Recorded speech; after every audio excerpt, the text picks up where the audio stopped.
ನಮಸ್ಕಾರ friends, Krishna creative vision ಚಾನಲ್ಗೆ ಸ್ವಾಗತ. ಇವತ್ತಿನ ವಿಡಿಯೋದಲ್ಲಿ ನಾವು ಮಂತ್ರಾಲಯಕ್ಕೆ ಹೋಗಿದ್ದಂಥ ಒಂದು ವ್ಲಾಗನ್ನು ನಿಮ್ಮ ಜೊತೆ ಶೇರ್ ಮಾಡ್ಕೊಳ್ಬೇಕು ಅಂತ ಅಂದ್ಕೊಂಡಿದ್ದೇನೆ. ಫಸ್ಟ್ ಟೈಮ್ ಈ ಥರ ವ್ಲಾಗ್ ಮಾಡ್ತಿರೋದು ನಾನು.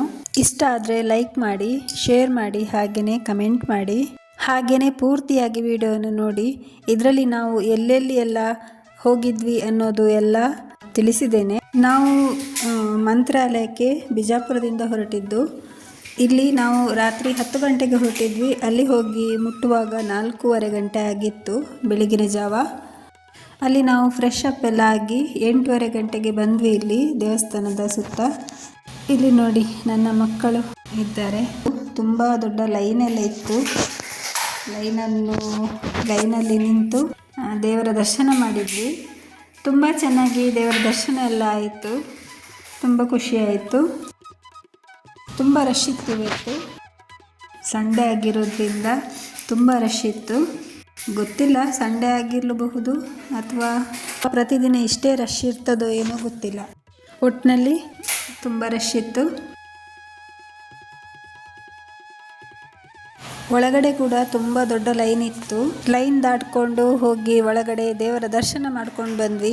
ಆ ವಿಡಿಯೋ ಮಾಡಲಿಕ್ಕೆ ಇಲ್ಲ, ಅಲ್ಲಿ ಬೋರ್ಡ್ ಹಾಕಿದ್ರು, ಹಾಗಾಗಿ ವಿಡಿಯೋ ಮಾಡಿಲ್ಲ.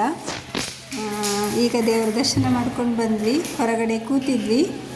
ಅಲ್ಲಿ ಒಳಗಡೆ ಒಂದು ಲೈನ್ ನೋಡಿದೆ. ಆ ಲೈನ್ ನೋಡಿ ತುಂಬ ಖುಷಿ ಆಯಿತು ನನಗೆ. ಆ ಲೈನ್ ಹೇಗಿತ್ತು, ನಿಮ್ಮ ಸಮಸ್ಯೆಗಳನ್ನು ರಾಯರ ಹತ್ರ ಹೇಳಬೇಡಿ, ಆ ಸಮಸ್ಯೆಗಳಿಗೆ ಹೇಳಿ ರಾಯರಿದ್ದಾರೆ ಎಂದು. ಆ ಲೈನ್ ತುಂಬ ಇಷ್ಟ ಆಯಿತು ನನಗೆ. ಅದು ಕೇವಲ ಒಂದು ವಾಕ್ಯ ಆಗಿರಲಿಲ್ಲ, ಅದು ನಂಬಿಕೆ ಆಗಿತ್ತು. ಅದೊಂದು ಖುಷಿ ಆಯಿತು. ಇಲ್ಲಿ ಹೆಜ್ಜೆ ನಮಸ್ಕಾರ ಎಲ್ಲ ಮಾಡ್ತಾಯಿದ್ರು, ಅದನ್ನು ನೋಡ್ತಾ ಕೂತಿದ್ವಿ. ಇಲ್ಲಿ ಸೈಡಲ್ಲಿ ಈ ಥರ ಒಂದು ಸ್ಟ್ಯಾಚು ಥರ ಎಲ್ಲ ಇಟ್ಟಿದ್ರು, ಅದನ್ನೆಲ್ಲ ನೋಡ್ತಾ ಬಂದಿದ್ವಿ. ಅದನ್ನು ನಿಮ್ಮ ಜೊತೆಗೆ ಹಂಚಿಕೊಳ್ತಾ ಇದ್ದೇನೆ. ಈ ರೀತಿಯಾಗಿ ಇದನ್ನೆಲ್ಲ ಜೋಡಿಸಿಟ್ಟಿದ್ರು, ಚೆನ್ನಾಗಿತ್ತು.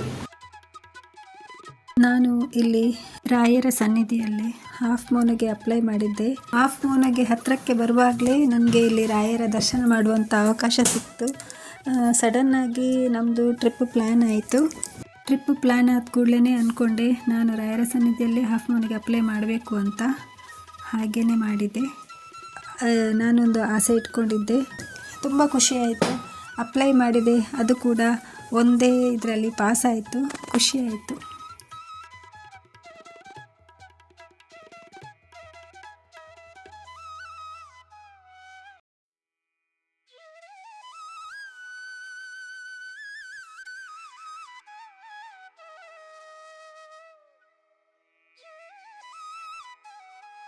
ಇಲ್ಲಿ ನೋಡಿ ರಾಘವೇಂದ್ರ ಸ್ವಾಮಿಗಳು.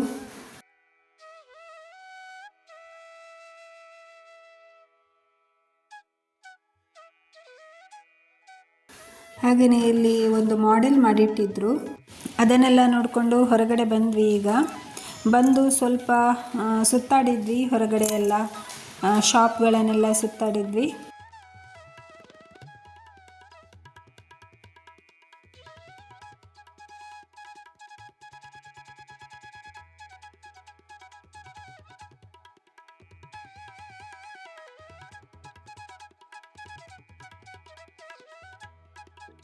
ಈಗ ಇನ್ನೊಂದು ದೇವಸ್ಥಾನದ ಕಡೆಗೆ ನಮ್ಮ ಪಯಣ.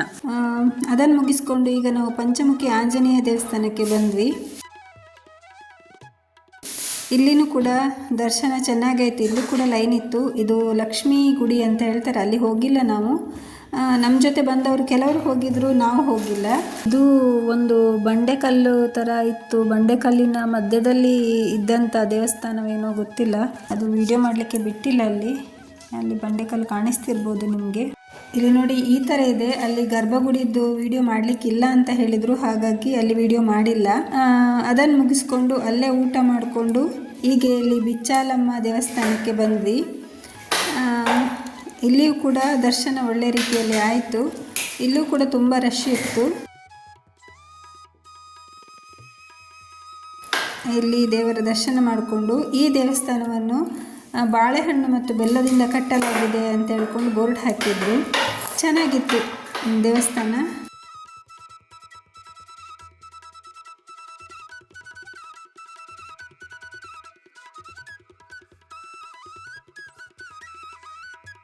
ಈ ಬಿಚ್ಚಾಲಮ್ಮ ದೇವಸ್ಥಾನದ ಒಂದು ವಿಡಿಯೋ ನೋಡಿ.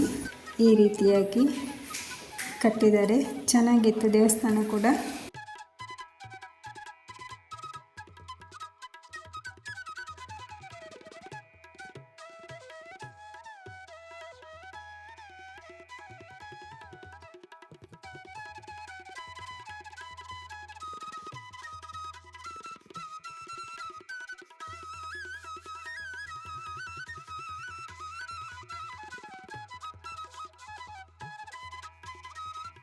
ಇದು ದೇವಸ್ಥಾನದ ಹೊರಭಾಗದಲ್ಲಿ ನಿಂತು ವಿಡಿಯೋ ಮಾಡಿದ್ದೇನೆ.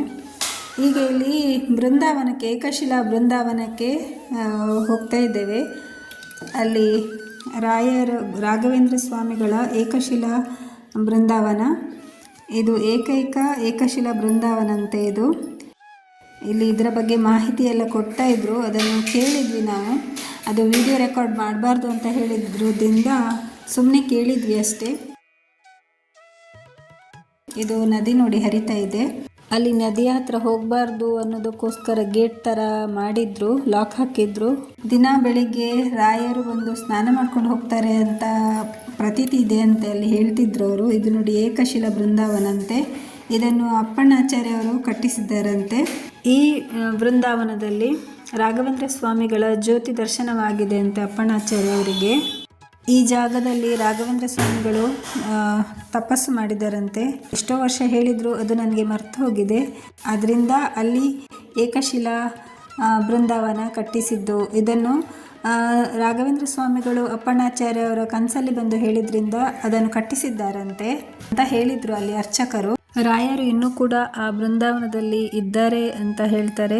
700 ವರ್ಷಗಳ ಕಾಲ ಇಲ್ಲೇ ನೆಲೆಸಿರ್ತೇನೆ ಅಂತ ರಾಯರು ಹೇಳಿದ್ದಾರೆ ಅಂತ ಹೇಳಿದ್ರು ಅರ್ಚಕರು. ಇಲ್ಲಿ ತನಕ 354 ರಾಯರ ಆರಾಧನೆ ಆಗಿದೆ ಅಂತೆ. ಇನ್ನೂ ಕೂಡ 346 ವರ್ಷ ಇಲ್ಲಿಯೇ ನೆಲೆಸ್ತಾರೆ ಅಂತ ಅರ್ಚಕರು ಹೇಳಿದ್ರು. ಇಲ್ಲಿ ಅಪ್ಪಣ್ಣಾಚಾರ್ಯ ಅವರ ಮನೆಗೆ ಹೋಗುವ ದಾರಿ ಅಂತೇಳಿ ಒಂದು ಬೋರ್ಡ್ ಇದೆ.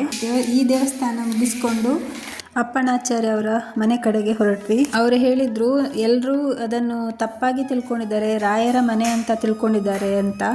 ಆದರೆ ಅದು ಅಪ್ಪಣ್ಣಾಚಾರ್ಯ ಅವರ ಮನೆ ಆಗಿತ್ತಂತೆ. ಅಲ್ಲಿ ರಾಯರು ವಿಶ್ರಾಂತಿ ತೆಗೆದುಕೊಳ್ತಿದ್ರಂತೆ. ಹಾಗಂತ ಅಲ್ಲಿದ್ದ ಒಬ್ಬರು ಭಟ್ರು ಹೇಳಿದರು.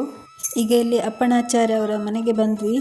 ಈ ವಿಗ್ರಹ ರಾಯರು ಪೂಜಿಸ್ತಿದ್ದಂಥ ಪಾಂಡುರಂಗನ ವಿಗ್ರಹ ಆಗಿತ್ತಂತೆ. ಮೂಲ ವಿಗ್ರಹ ಅಂತ ಬರೆದಿತ್ತು. ಅಲ್ಲಿ ಸಣ್ಣ ಕ್ಲಿಪ್ಪಿಂಗ್ಸ್ ತಗೊಂಡಿದ್ದೇನೆ ಅಷ್ಟೇ, ಜಾಸ್ತಿ ವಿಡಿಯೋ ಮಾಡಿಲ್ಲ. ಇದು ಇಲ್ಲಿ ರಾಯರು ವಿಶ್ರಾಂತಿ ತಗೊಳ್ತಿದ್ದಂಥ ಜಾಗ ಆಗಿತ್ತಂತೆ ಇದು ಅಪ್ಪಣ್ಣಾಚಾರ್ಯ ಅವರ ಮನೆಯಲ್ಲಿ. ಅಲ್ಲಿ ನೋಡಿಕೊಂಡು ಇಲ್ಲಿ ಮಕ್ಕಳು ತುಂಬ ಎಂಜಾಯ್ ಮಾಡ್ತಾ ಇದ್ದಾರೆ. ಬಸ್ಸಲ್ಲಿ ಡ್ಯಾನ್ಸು, ಅಂತ್ಯಾಕ್ಷರಿ ಇದೆಲ್ಲ ಮಾಡಿಕೊಂಡು ಬಂದರು. ಚೆನ್ನಾಗಿತ್ತು.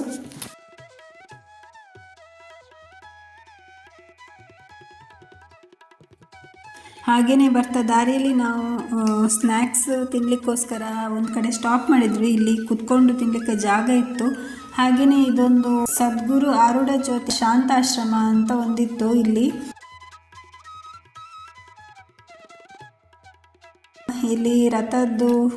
ರಥೋತ್ಸವ ಇತ್ತು, ಏನೋ ಗೊತ್ತಿಲ್ಲ. ಇಲ್ಲಿ ಒಂದು ರಥ ಇತ್ತು. ಹಾಗೆಯೇ ಇದು ಒಂದು ದೊಡ್ಡ ಈಶ್ವರನ ಒಂದು ಲಿಂಗ ಮಾಡಿದ್ದಾರೆ. ಸರ್ಪದ ಹೆಡೆಯ ಅಡಿಯಲ್ಲಿ ಲಿಂಗ ಇರುವ ಹಾಗೆ ಮಾಡಿದ್ದಾರೆ. ಒಳಗಡೆ ಫುಲ್ಲು ಲಿಂಗಗಳಿದೆ, ಫುಲ್ಲು ಸಣ್ಣ ಸಣ್ಣ ಲಿಂಗಗಳು, ತುಂಬ ಲಿಂಗಗಳಿತ್ತು. ಅದೆಷ್ಟಿದೆ ಅಂತೇಳಿ ಗೊತ್ತಿಲ್ಲ. ದೊಡ್ಡ ಒಂದು ವಿಗ್ರಹ ಇದೆ, ದೊಡ್ಡದೊಂದು ಶಿವನ ಲಿಂಗ ಇತ್ತು. ಅದರ ಸುತ್ತ ಈ ರೀತಿ ಸಣ್ಣ ಸಣ್ಣ ಲಿಂಗಗಳನ್ನು ಇಟ್ಟಿದ್ದಾರೆ. ಚೆನ್ನಾಗಿತ್ತು ದೇವಸ್ಥಾನ ಕೂಡ. ಇದು ನೋಡಿ, ಇಷ್ಟು ದೊಡ್ಡ ಲಿಂಗ, ಸಣ್ಣ ಸಣ್ಣ ಲಿಂಗವನ್ನು ಕೂಡ ಈ ರೀತಿ ಇಟ್ಟಿದ್ರು. ಚೆನ್ನಾಗಿತ್ತು ದೇವಸ್ಥಾನ ಇದು ಕೂಡ. ಈ ದೇವಸ್ಥಾನದ ಹೊರಭಾಗ ಶಿವಲಿಂಗವನ್ನು ಸರ್ಪ ಸುತ್ತಿದ ಹಾಗೆ ಡಿಸೈನ್ ಮಾಡಿದ್ದಾರೆ. ತುಂಬ ಚೆನ್ನಾಗಿತ್ತು. ಈ ರೀತಿ ಡಿಸೈನ್ ಮಾಡಿದ್ದಾರೆ. ಶಿವಲಿಂಗವನ್ನು ಸರ್ಪ ಸುತ್ತಕೊಂಡಿದ್ದ ಹಾಗೆ ಮಾಡಿದ್ದಾರೆ. ಚೆನ್ನಾಗಿತ್ತು ಇದು ಕೂಡ.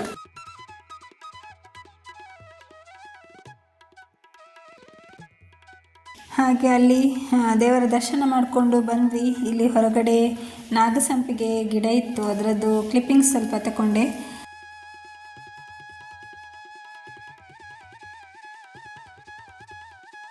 ಇದು ನೋಡಿ ಬಿಲ್ವ ಪತ್ರೆದ್ದು ಕಾಯಿ ಅಂತೆ. ನಾನು ಇದನ್ನು ಫಸ್ಟ್ ಟೈಮ್ ನೋಡ್ತಾ ಇದ್ದೇನೆ. ತುಂಬ ಕಾಯಿ ಬಿಟ್ಟಿತ್ತು. ನೀವು ನೋಡಿದ್ರಾ ಇಲ್ವಂತ ಕಮೆಂಟ್ ಮಾಡಿ. ಇಲ್ಲಿಗೆ ನಮ್ಮ ಟ್ರಿಪ್ ಮುಗೀತು. ಮುಗಿಸ್ಕೊಂಡು ವಾಪಸ್ ಬಂದ್ವಿ ಮನೆಗೆ ಬರುವಾಗ ರಾತ್ರಿ 2 ಗಂಟೆ ಆಗಿತ್ತು. ತುಂಬ ಖುಷಿ ಆಯಿತು. ಒಂದು ದಿನದ ಟ್ರಿಪ್ ನಮ್ಮದು. ಈ ವಿಡಿಯೋ ಇಷ್ಟವಾದರೆ ಲೈಕ್ ಮಾಡಿ, ಶೇರ್ ಮಾಡಿ, ಕಮೆಂಟ್ ಮಾಡಿ, ಸಬ್ಸ್ಕ್ರೈಬ್ ಮಾಡೋದನ್ನು ಮರಿಬೇಡಿ. ಫಸ್ಟ್ ಟೈಮ್ ವ್ಲಾಗ್ ಮಾಡ್ತಾ ಇದ್ದೇನೆ. ಇದೇ ರೀತಿಯ ವಿಡಿಯೋ ಇಷ್ಟ ಆದರೆ ಕಮೆಂಟ್ನಲ್ಲಿ ತಿಳಿಸಿ.